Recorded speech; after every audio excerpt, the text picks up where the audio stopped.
Hello everyone and welcome back to Let's Play Hearts of Iron 4 Black Ice with me, Alpha in the French Republic. So, I have a feeling that this is going to be the last episode. In the last one, the Germans have broken through all of our lines and they actually managed to get all the way to the border of Paris, where only one division is now standing between them and our capital. But, yeah, well... Let's see how it's gonna go. We've actually seen a couple of battles in weird areas. Like here, the Italians are fighting the British and they're sinking a lot of their ships. I think these are convoy protections, but look at what's coming in. Jesus Christ. Well, it's gonna be a major battle. We've already had a battle here where an Italian torpedo boat was... This is so weird. Their fleet is really powerful. They actually managed to sink a British carrier, 4 destroyers, 2 escorts, and 1 light cruiser. But they also lost 2 torpedo boats, 1 destroyer, and 5 escorts. There were 3 battles here. Interesting. And there was another battle here. We sank 2 Italian submarines, and here we sank 1 Italian submarine. Oh, actually, no, more. 5 transport ships, Oh, okay, I'm reading that correctly. Well, either way, let's unpause it. Oh, here we go. The Germans are attacking. Unfortunately, not much can be done about that. Once they broke through our lines, I knew this would happen. Also, the British are offering unbelievable low support in Black Ice. I never realized how little divisions they're sending over. Yeah, this area has been lost. Okay, now we're defending in the Amiens. Yeah, our divisions are actually really good. There's just too many enemies. Okay, you guys can maybe try to... Oh, okay.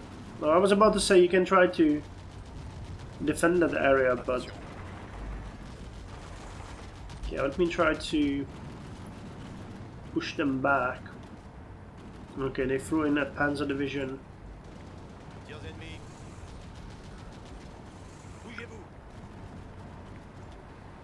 You guys really... Okay. I was about to say I'm really winning there, but...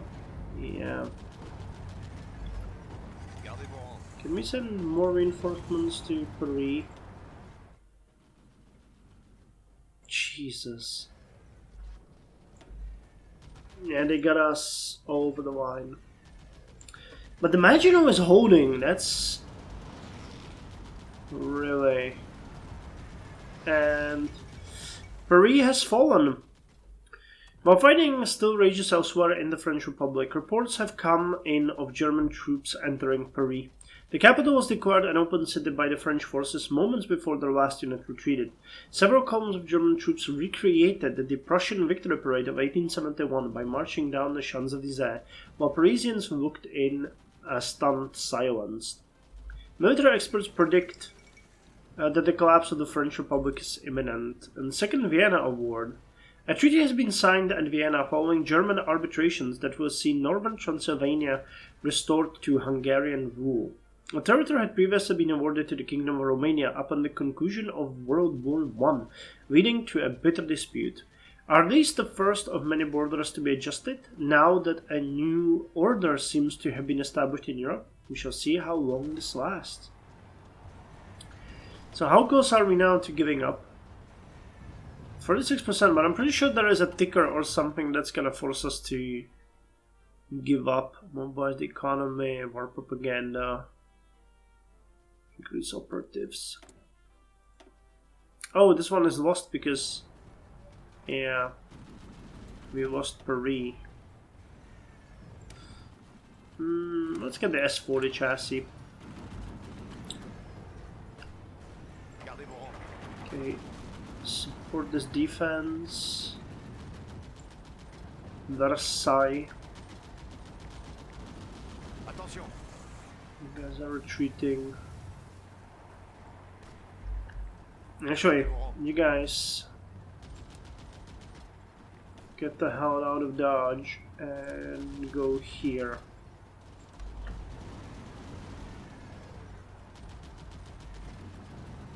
I really have no desire for you to be encircled and destroyed there. Attention.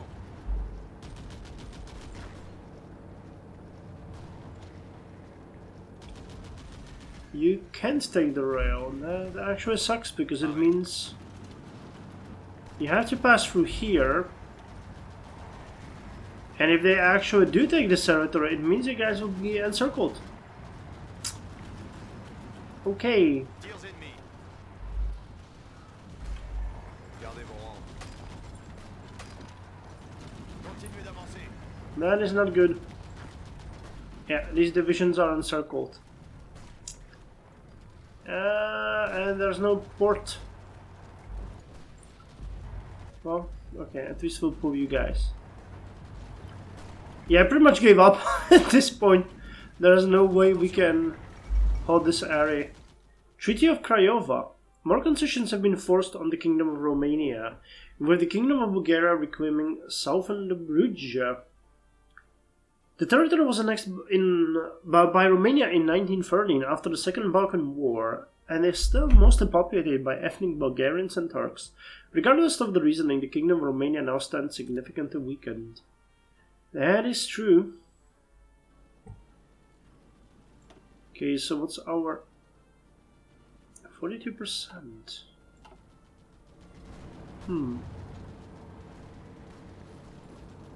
Attention.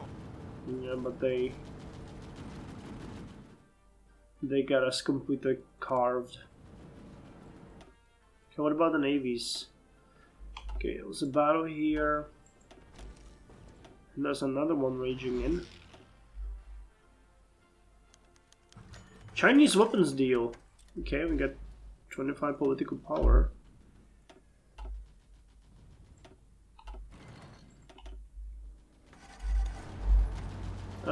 Yeah, we can't even hold beyond the river. We just don't have enough units anymore. Yeah, they're moving fast. Still, their casualties keep ramping up. So do ours, but we're causing them quite a lot of grief. Units in these mountains are holding up. Yeah, they broke through in here, but yeah, these areas are holding. These areas are just holding.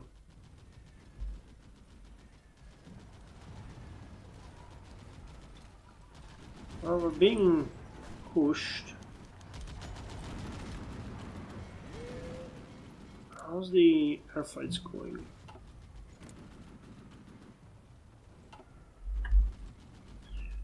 You guys are flying. Defend Central France. Charles de Gaulle gained more experience. Okay, we ran out of manpower, but now we're getting more from the housing. We lost another research swamp, so we can do construction.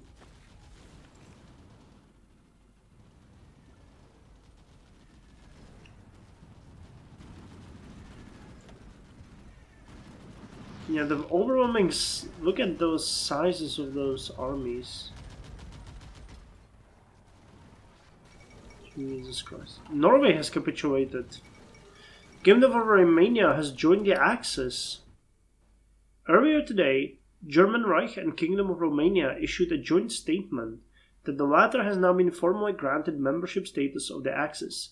Whether this partnership will be used for offensive or defensive purposes remains to be seen, but our undoubtable extensive joint military planning is already underway.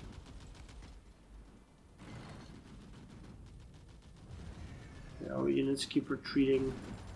Attention. Retreat a bit more favorable. British blockade hampers Swedish trade. With the fall of Norway and German control of the Baltic, Sweden's ability to trade with the Allies have vastly diminished. A few neutral countries have expressed an interest in continued trade with Sweden. But it is expected most of that trade will now be done via mainland Europe. Embargoed Sweden. Yep. The Germans had almost complete control over the Swedish trade once Norway fell. How are we not giving up yet? 54%. Continuez d'avancer.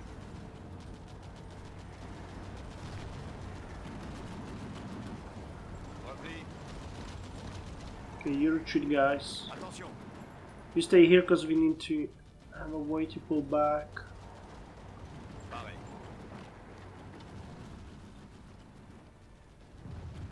Yeah, the British are evacuating their troops. Thanks a lot, Brits. Hey, now we got the hotchkiss finished. Okay, we don't even have that slot for it anymore. I'll put it into production nonetheless.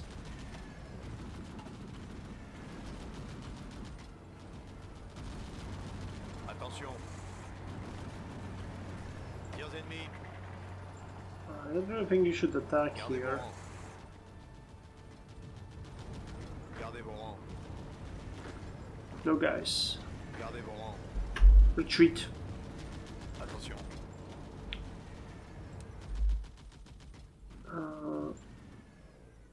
Fall back line. Like this. Get out of there. You won't be able to do anything. Where's the... I guess it still looks like it's a free slot. But considering what's going on, it's not. Okay, we sink a German sub over here.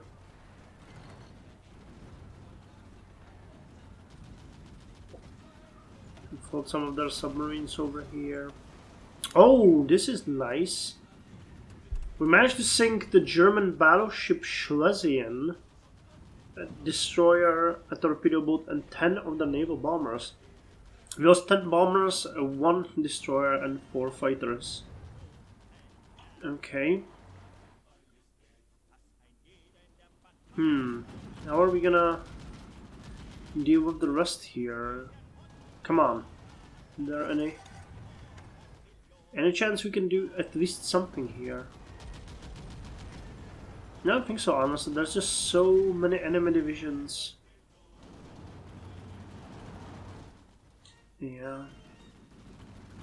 They've stretched us so long that there really isn't any chance. Continuez d'avancer. Why would you do that? Makes no sense. Attention. Orion has fallen. Troy has fallen. Or yeah, I just keep pushing and pushing and pushing and pushing. There's really nothing we can do here.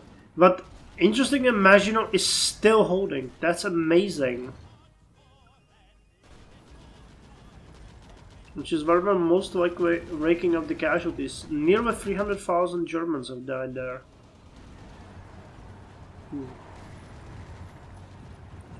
How far are we from losing? 64% of its capitulation. Dang it. Yeah, it's an utter chaos. I don't even want to do anything, because literally at this point moving any of our troops is just useless. Okay, I think we can end it here. We've had quite a lot of fighting and losing. I'd like to do a little review of how the playthrough went. First things first, remember, we played on highest difficulty, and this was a blind playthrough pretty much because I never really played France in Black Ice, so I didn't know what to expect. There was really one thing that actually made me lose this, and it's simple as that. It was the extension of the Maginot Line. The fact that it doesn't state here what it does is actually what made me lose it, because in other places it does say that, but here it didn't. The reason why I say that is I thought that it would actually give us way more than it did. Look, we have one pillbox here and 2 forts. We have 2 forts and 1 pillbox here. Here we have 1 pillbox and 1 fort. 1 fort, 1 pillbox. 0 forts, 1 pillbox. And I think actually this is the area where they broke through first. 1 pillbox and 0 forts and 1 pillbox and 1 fort. What I would do differently, and actually I still think this could be won pretty easily, is I would devote a part of the construction that we had put on civilian factories into building forts. The forts here cost 10,000 plus 3% per existing level, and civilian factory cost 8,000. I think there was a focus that would actually give you, we already have a 23% bonus, so if there was a couple more focuses that would give us a better ability to, or that would give us a boost to construction speed, and I'm pretty sure there was one. I even remember it was something, oh yeah, it's the fortification focus that gave you land for construction speed of 5%, and I think there was some other, but I don't remember. So if from the very beginning, instead of building civilian factories and military factories, I devoted 1 full line to building forts and just one from north to south, and then again and again and again. We added the pillboxes and then added another layer and then the Maginot. I think we would hope, because when you look at these areas, they are just holding, they're completely negating the enemy attack, and whatever is happening here is just, it doesn't matter, the units are holding. So I believe that if you would manage to get it, and that is very much reasonable, because that would mean how many? 1, 2, 3, 4, 5, 6, 7. Let's go with 7 provinces. If you build 45 forts, that would be 5 per each. Then you get a couple of bonuses from the Maginot Line, and then you continued construction throughout the playthrough. You would be able to hold it. And someone even suggested that, but I really thought that the Maginot Line extension would give us more. Now, if you could hold it that way, you could hold off the Germans off, because they had trouble breaking through even now. Not much, it didn't take them too much time, but they still had an issue getting through. I would also probably switch the units. The fact that the garrisons were even able to hold this area so easily on its own, and that they are doing so well, I would probably put more production on garrison equipment and extend these units and give them some artillery, and instead weaken the units that I had prepared for here, but combine them with the motorized and added the tanks there for counterattacks. We could then instead train a bunch of garrisons for the Maginot Line and hold it just using garrison, because they would never be able to get through, and I could put 1 or 2 motorized units or 3 in the area and just support the areas like this one where we were under the most pressure. But even here, that 1 single tank division is able to hold it. So it would weaken our army. It would severely weaken our army, but it would boost our construction and the ability to hold off the enemy. And I think that's really all that it comes to it, because, yeah, I mean, unless you are, suffering the way I suffered, where the units kept creating holes, but I don't want to blame it on that. I don't think that was the issue. I think that the real issue was really that we didn't have enough forts, because areas like these with a pillbox and land fort have a minus 30%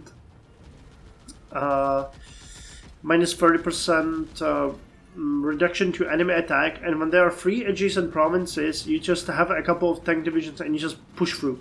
You would need to have at least 5 forts. That would be what, minus 15 times 5, that's minus 75%, which I believe could reduce the enemy strength to, yeah, because the terrain, country, commander skill. You would still need to have a bunch of units rotate in and out, but you could hold it. The moment that they break through one of these areas, you are doomed. And you could even balance it out because, for example, this area can only be attacked from one area and the rest attacks across the river. So you build less forts here and you focus on Valenciennes and this one, which are points and are way more vulnerable. Even you could even go a bit more ham on it as you get closer to war and put 2 lines of construction on it to build more of these forts and build them in the areas where you need them more. With the pillboxes to the Maginot extension and focus on things like army reform and the rapid military industrialization. That would help you more than anything that I've actually tried. It was really, for me it comes down to the fact that I was expecting there to be more of a defense here that we could rely upon. And the moment that we finished the Maginot and I realized it's not going to happen, it was already too late because we were capable of building just a couple of forts and that definitely wasn't enough. I think that it's in World Ablaze or maybe even in the vanilla game where the Maginot line actually does way more and gives you like 4 forts in each of the areas, and that would be enough. Well, anyway, I'm not sure what you guys think. I invite you to try it on your own. It is that if this playthrough proves anything, it's that it's doable if you know what you're doing. I unfortunately didn't, and I relied on that one focus too much, and I shouldn't. I should have rather been a bit more careful with my production, focused more on construction of the forts and way less on construction of redundant equipment that we in the end didn't need. Like, look at that, the Italians aren't even attacking, so this would be an overkill and you really don't need to boost it at all, while this area was where we suffered. So moving tanks here, building the fort since the very beginning, strengthening the garrison units and giving them a bit more equipment, creating or splitting the mobile divisions between here and here, and you should be fine because the fleets are doing okay. We managed to, even now, I mean, it's August. Historically, France fell in, I think, still in June, 25th of June, and the casualties on the German side was something like 49,000 men. We managed to kill nearly 300,000 of them, and we would definitely get over the 300,000 mark if they continued with their attack. Our army performed admirably, so really, not much to say there. Another thing that I actually wanted to say was I really like the changes that they've done to the game. The rations and the energy additions, and the fact that they added the smelting plants, and this is going to be really good for us. Now I'm going to play the Singapore campaign next in Millennium Dawn. Looking forward to that one. Yeah, here it's still part of the British Malaya. But in the Millennium Dawn, we're gonna have it as a separate entity. But once Black Ice goes out of the test version, we're gonna play Japan. A full playthrough of Japan in World War II. And then I want to make the New Order. What's it called? The New World Order? Well, TNO, basically the one that comes after World War II. Actually, that's only if we win as Japan. But it's going to create another way of difficulty for us as Japan, because we will need to import food, we will need to import energy, we will need to import resources. So I like it. And I think that it's going to be quite a stretch on Germany to deal with this, because when they get involved with the Soviet Union, by the time we as Japan will need to have China already taken down so that we can actually invade Soviet Union, otherwise Germany will lose and the campaign will go to hell. I'm not even talking about defeating America, we'll have to deal with that later, but the fact that Japan has absolutely no resources is a well-known fact, and the fact that we will need to manage that as Japan in the Black Ice is going to be a nightmare. So yeah, I wanted to thank you very much for joining me for this. I hope that I showcased the mod again a bit more. I showcased the changes that they did to the energy production, the smelting, and the food production enough. If you have any questions, please let me know, and I would like to hear your feedback on this. Did I identify it correctly? Did you see any other issues with my plan? Is there anything else that you would have done differently? I might actually try this on my own as just another playthrough that I want to actually record. But I'm curious how much you can do with this, with the knowledge that you can do it. And if that actually works, I might actually just do one episode showing you what I did differently and if you can actually hold it or not. But I'm not promising. That's just a sort of a internal project or private project. Internal project. And we have external and internal projects at my home, and the internal ones are just me. The external are with my daughter. So anyway, as I said, thank you very much for joining me. I hope you enjoyed it. I hope you had fun. It's a campaign where we lost, but other than the things that I spoke about, I don't think I've done anything too wrong. So thank you for joining me, and I'll see you in the next playthrough. Till then, you guys take care.